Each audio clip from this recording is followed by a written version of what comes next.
Hi, I'm Kyrex. I'm not AI. And today I've got some scary Reddit stories for you while I play Black Ops 2 Zombies in the background.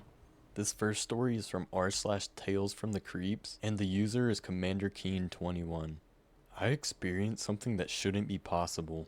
It was the summer of 2012. My aunt, my mom, and I were sitting on the couch watching a show called Heroes. We'd been doing this for a while. It was just another normal night. Nothing strange had ever happened. Until then, out of nowhere, the episode restarted from the very beginning. I was confused. I asked my mom, why did it start over? She looked at me and said, I haven't seen this episode yet. I figured maybe she just hadn't been paying attention. I knew my aunt definitely wasn't, so I didn't think much of it. But then, we got to a certain part of the episode, and it restarted again. I looked at my mom. What happened? She gave me the exact same answer. I haven't seen this episode yet. At that point, I started freaking out. I honestly thought I was losing my mind. Then it got even worse. Scenes started repeating over and over and over again. Every time I tried talking to my mom, she'd either say, I haven't seen this episode yet, or why are you acting so weird? It was like she couldn't hear anything I was saying. Then, out of nowhere, the next episode finally started. I felt relieved. I thought, whatever was happening was finally over. But the second the new episode began, it cut right back to the previous one. I completely broke down. I started crying. I begged my mom to understand what was happening. She just turned toward me, looked me in the eyes, and calmly said, I haven't seen this episode yet. I couldn't take it anymore. I went to my room and cried myself to sleep. The next morning I woke up and everything was normal. My mom told me I'd gone to bed early. She also said I'd been acting really strange the night before. To this day, I have no idea what happened. But ever since then, I've been terrified that one day I'll get caught in a loop again. And I hope as long as I live, I never experience anything like that ever again.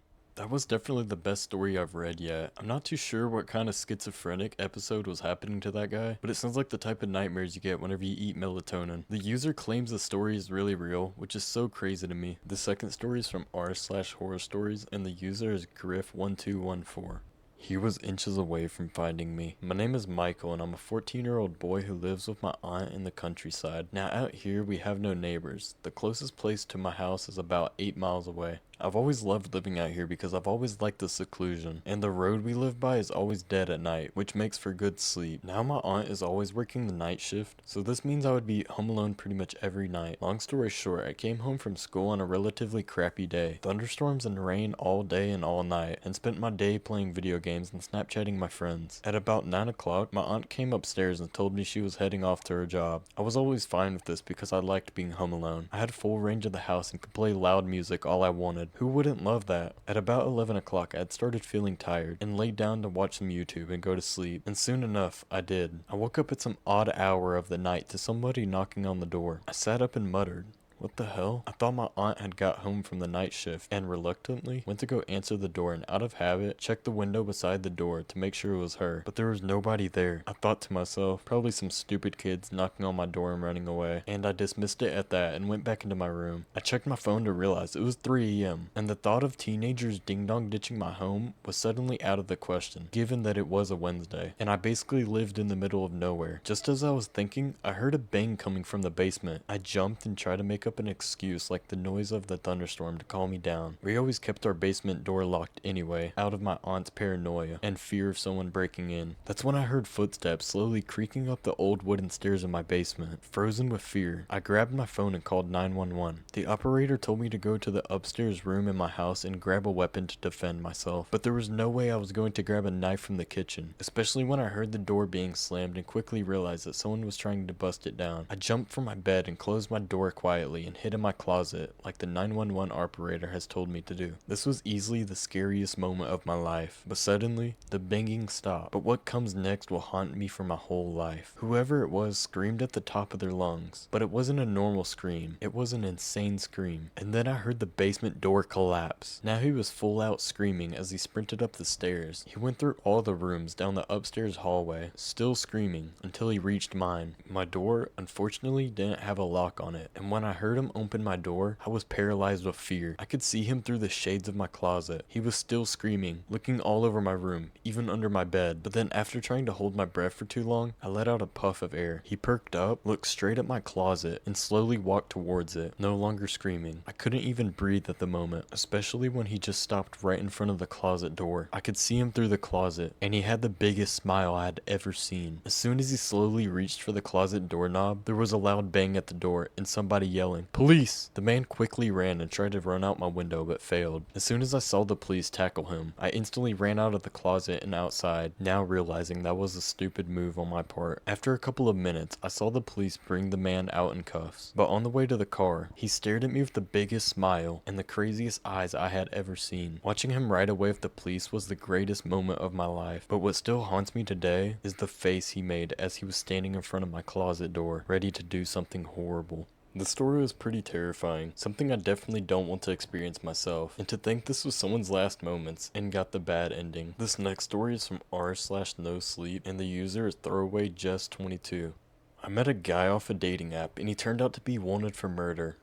My name doesn't matter for this, but I'll just call myself Jess, since that's close enough to my real name anyway. So a little backstory. I'm 24, and I live alone in a townhouse about 20 minutes outside the city. And like a lot of people my age, I've been using dating apps on and off for the past 2 years. Mostly bad dates. Couple ghosting situations, nothing crazy. I matched with this guy. I'll call him Derek, on Hinge about a week ago before everything happened. His profile was normal. Actually more than normal. It was good. He had a dog. He had pictures of him hiking, one of him at what looked like his sister's wedding. He worked in software, which checked out because he was fluent in exactly the kind of mildly boring small talk that tech guys do. We talked for about 5 days, before he asked if I wanted to grab dinner, and he suggested I pick the place, which I remember thinking was a good sign, because most guys just default to some sports bar. We met at a little Italian place downtown. He showed up on time, dressed normal, made eye contact, and laughed at my jokes. He asked me real questions, and actually listened to the answers, instead of just waiting for his turn to talk. Honestly, one of the better first dates I'd been on in a while. About 2 hours in, he mentioned he lived kinda far, and didn't want to drive home late, and I offered to let him come back to my place for a drink, which in hindsight I obviously regret, but at the time it felt completely natural. We'd had a great date. I felt safe. The first 20 minutes at my house were fine. We sat on the couch and had a glass of wine and talked some more, but then I noticed he kept glancing at my hallway, like he was looking past me at something. I asked if he was okay, and he kinda laughed it off, said he was just checking out my place. Then he asked who else lived with me, and I told him nobody. I live alone, which I regret saying immediately after I said it, because his whole face changed for like half a second, just a flicker. Then it was gone, and he was back to smiling like nothing happened. I told myself I was being paranoid, but then it kept happening. Small things. He asked to see my room, just to check it out, and when I said no, he got this weird flat look and said, "Okay," in a tone that didn't match his face at all. He asked if I had cameras in the house. He asked if my neighbors were close. At one point, he got up to use the bathroom and was in there for almost 10 minutes. And when he came out, he seemed different, more tense, like he'd psyched himself up for something. That's when I told him it was time for him to head out. He didn't argue, which somehow made it worse. He just stood up, still smiling that same too calm smile, and said, "Yeah, no problem," in this voice that didn't sound like the guy from dinner at all. I walked him to the door and locked it behind him, and stood there for a second, just trying to convince myself I was overreacting. About 2 minutes later, I heard him try the door handle. I froze. I watched it turn from the inside, slow, like he was testing it, then nothing for a few seconds. Then a knock, not an aggressive one, almost polite, like he was giving me a chance to open it. I didn't move. Then I heard him go around the side of the house, and I heard him at my kitchen window, and I swear to God, I could see the shape of his hands cupped against the glass trying to look in. I grabbed my phone and called 911 from my bathroom, the only room without a window on the ground floor, and locked myself in. The dispatcher kept me on the line while I listened to him circle the house, trying door handles and trying windows. At one point I heard what sounded like him throwing his whole body against the side door. The police got there in what felt like an hour, but was probably closer to 8 minutes. I heard them yell for him to get on the ground. I heard some scuffling, and then it went quiet. An officer walked me through what happened after, once they had him in the back of the cruiser. Turns out Derek wasn't even his real name, and he had a warrant out of another state for a double homicide involving a woman he'd met the exact same way on a dating app about 8 months earlier. I dated normally again eventually, though it took a long time before I let anyone come back to my place. And to this day, I still think about that flicker in his face. Right after I told him I lived alone, my gut caught it before my brain did. I just wish I'd listened to it a few minutes sooner. Yeah, bro, I don't think I'm ever gonna use a dating app after hearing this story. I think if that was me, I think I would just think I'm overthinking or something. And that's the scary part. This next story is from r/nosleep, and the user is NolanT92. Something terrifying happened at work last week. I've worked the night shift at a gas station off Route 9 for almost a year now, usually 10 p.m. to 6 a.m. And if you've ever worked a shift like that, you know 2 a.m. is when everything gets weird. Not every night, but enough nights that I've stopped being surprised by it. Most of the time it's just drunk guys wandering in for snacks, or truckers who look like they haven't slept in 3 days, or the occasional person who just stands in the parking lot for way too long before ever coming inside. You get used to a certain baseline of weird. This wasn't that. It was a slow night. Dead quiet. Just me and the hum of the coolers, and the buzz of one of the flickering lights above aisle 2 that I kept meaning to report to my manager and never did. Around 1:50 a.m., the door chimed, and a guy walked in that I clocked as wrong before he even said anything. He smelled like fish. Like actual raw fish. Not like he'd been fishing. More like something had been sitting out too long. His clothes were ripped in a few places and covered in dirt and something darker I didn't want to think about. He wasn't walking straight either, kind of swaying, but not drunk swaying. More like he was having trouble controlling his own body. He didn't grab anything. He just walked up to the counter and stood there, staring at me, breathing kind of heavy. I asked if he needed help finding anything, and he didn't answer right away. When he finally did talk, his voice was low and kind of wet sounding, and he said something like, "You shouldn't be here this late," and then just kept staring. I told him the store was open 24 hours, trying to keep my voice normal, and he leaned in closer over the counter and said it again, slower this time, like a warning.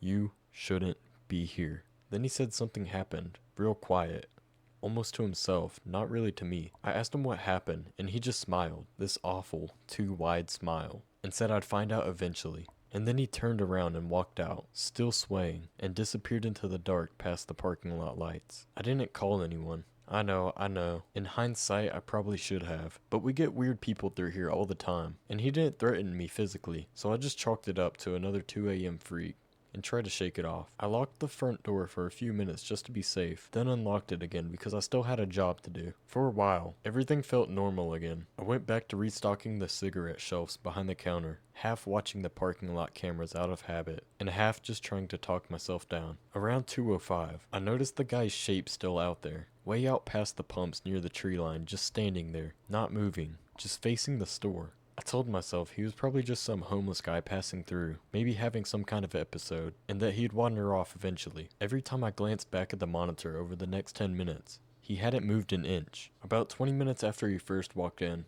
I was in the back restocking shelves when the whole store went dark. Not flickered, not dimmed, just cut completely, dead silent all at once. My stomach dropped immediately, because that generator hadn't gone down once in the entire time I've worked here. I stood there for a second in the pitch black, just listening, and I swear for a moment I thought I heard something shift near the front door, like a foot dragging on the mat. But when I clicked on my phone flashlight and swung it toward the front, there was nothing, just the glass doors and the empty lot beyond them. I grabbed the flashlight from under the counter and made myself go check the generator, because if I didn't fix it, I'd be sitting in pitch black gas station for 6 more hours. And honestly, staying inside the dark felt worse than going outside with a light. The generator's around back near the dumpsters, which if you've never worked a job like this, is exactly as unpleasant as it sounds. Especially at 2 a.m. Walking around that building was the longest 30 seconds of my life. The flashlight beam kept catching on shapes that turned out to be nothing. A shopping cart somebody had left, a stack of empty crates, my own shadow stretching way further than it should have.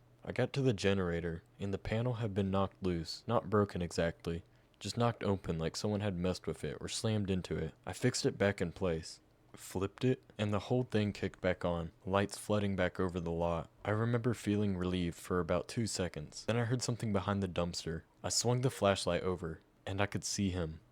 The same guy, crouched down low behind it, hunched over something on the ground, and it took me a second to understand what I was looking at, because my brain didn't want to process it right away. There was an animal. I think it used to be a raccoon, and he was hunched over it, and he was eating it, raw, with his bare hands, and he looked up at me with blood and worse all over his mouth, still holding this half-eaten thing, and just smiled at me again. That same awful smile from inside the store. For a second, neither of us moved. He just stayed crouched there, watching me watch him, like he wanted me to see it, like it was some kind of message. Then he stood up, slow, still holding what was left of the animal, and took one step toward me. I didn't wait to see what he did next. I ran back inside, locked every door I could, and called 911 from behind the counter with my back against the wall so I could see both entrances at once. My hands were shaking so bad I could barely hold the phone. I told them everything. The guy, the smell, the generator, the dumpster, all of it. And the dispatcher stayed on the line with me the entire time, which I will be grateful for until the day I die. While I was on the phone, I kept catching movement at the edge of the parking lot light, just at the tree line, like he was pacing back and forth, watching the store, deciding something. I told the dispatcher, and she told me to stay on the line. Stay away from the windows, and not open the door for anyone but police. I remember sliding down behind the counter, and just sitting on the floor with my back against the cabinets, watching the front doors reflected in the security monitor above me, waiting. Police got there maybe 10 minutes later, and by then, he was gone. No trace of him except the mess behind the dumpster that I never wanted to think about again. They searched the area for a while, checked the tree line with flashlights, walked the perimeter of the lot twice, but didn't find him that night. I found out a few days later from a regular customer that they eventually picked up someone matching his description a few towns over in some kind of mental health crisis, and that there had apparently been other reports of a man like that in the area over the past few weeks, always at night. Always somewhere isolated. One of the officers who came back through a few days later told me off the record that they still weren't totally sure what had happened to him before that night. Only that whatever it was, it clearly hadn't been good. I still work the night shift. I need the money.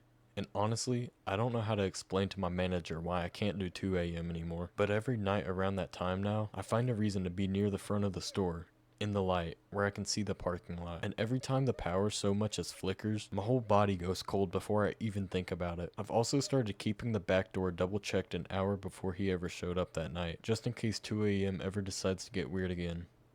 Yeah, bro, I think if that was me, I think I would just straight up leave. I wouldn't even have gone out to check the generator. I would have just been gone. Find someone new to take over. Yeah, bro, like eating a dead raccoon is actually crazy. And bro was just out there by the tree line staring into the gas station. Yeah, bro, I'm good. You got that. The last story is from r/babysitters and the user is DL Bennett. I found a man hiding in the attic while babysitting. I've been nannying for this one family for a few months now. 2 kids. 6 and 8. Super sweet, easy job usually. That night was totally normal at first. I got there around 6. The parents left for their dinner thing around 6:30, and I spent the next couple of hours just playing with the kids, some board games, then a little bit of TV before bed. Got them both down around 8:30. No fuss, no complaints, out like a light. I went back downstairs, cleaned up a little bit of the mess from the board game, and sat on the couch waiting for the parents to get back so I could head home. Around 9:15 I heard a noise upstairs. Not loud, just a kind of shuffling sound, like something being dragged a few feet. I figured one of the kids had gotten up, so I went upstairs to check on them. Both doors were open a crack like I'd left them, and both kids were sound asleep, completely still. I stood in the hallway for a second, just listening, but everything was quiet again, so I figured it wasn't a big deal or anything, so I went back downstairs. Maybe 10 minutes later, it happened again. Same kind of shuffling sound, except this time it sounded like it was coming from somewhere above the kids' rooms, not from inside them. I went back upstairs, checked both kids again, still fast asleep, but the sound was still going. This slow dragging noise, and I finally placed it. It wasn't coming from either bedroom. It was coming from the attic. There's a little pull-down trapdoor in the hallway ceiling, right between the 2 kids' rooms, and the sound was coming straight from behind it. I stood underneath it for a second, telling myself it was probably just the house, or maybe an animal that had gotten in somehow. I grabbed the little step stool from the hallway closet, and pushed the trapdoor open just a crack to look inside, and there was a man up there, crouched down in the corner of the attic, filthy, clothes torn up, looked like he hadn't showered in weeks. The second the light hit him, he turned and looked right at me, and he hissed. Not yelled, not said anything, just this awful hissing sound, like an animal. I slammed the trap door shut so fast, I nearly fell off the step stool. I didn't even think. I just ran into both the kids' rooms, scooped them up half asleep and confused, and got all 3 of us down the stairs and out the front door as fast as I possibly could. We sat in my car in the driveway while I called the parents first, hands shaking so bad I could barely hold the phone, and then called 911 right after. The kids were crying at that point, scared and confused, not really understanding what was happening. I just kept telling them everything was okay, even though I wasn't sure that was true yet. The parents got here almost the same time as the police, maybe 15 minutes after I called, and by then the officers were already clearing the house. They found him still up in the attic. Turned out he had been living up there off and on for almost 2 weeks, according to the police, sneaking in and out through a vent in the garage whenever the house was empty during the day. Nobody in the family had any idea he was arrested that night. And from what the parents told me later, he had a long history of breaking into homes just like this. Empty attics, crawl spaces, garages, wherever he could go unnoticed for a while. I still can't fully wrap my head around it. The whole time I was up there checking on the kids, putting them to bed, sitting on that couch waiting for the parents to come home. There was someone else in that house with us the entire time. I quit that job a week later. I still babysit for other families sometimes, but I always check every closet, every crawl space, every attic door before I let myself relax in someone else's house now. The story was low-key creepy. The worst part about this situation is that you're pretty much forced to check the attic after hearing the noise, because your job is to protect the kids and make sure there's no danger or anything. This is also like one of my biggest fears growing up. It still kinda is, not gonna lie. The thought of like some dude just chilling in my attic, bro. Anyways, that's the end for this video. I was thinking about starting a Google Forms where you can submit your own stories or experiences to me, and I can make a video reading them all. Let me know if anyone would be interested in that. But if you ended up liking this video, comment down below which one was your favorite story. And I'd appreciate if you'd like and subscribe, as it helps me out a lot since I've just started this channel. And thanks for watching.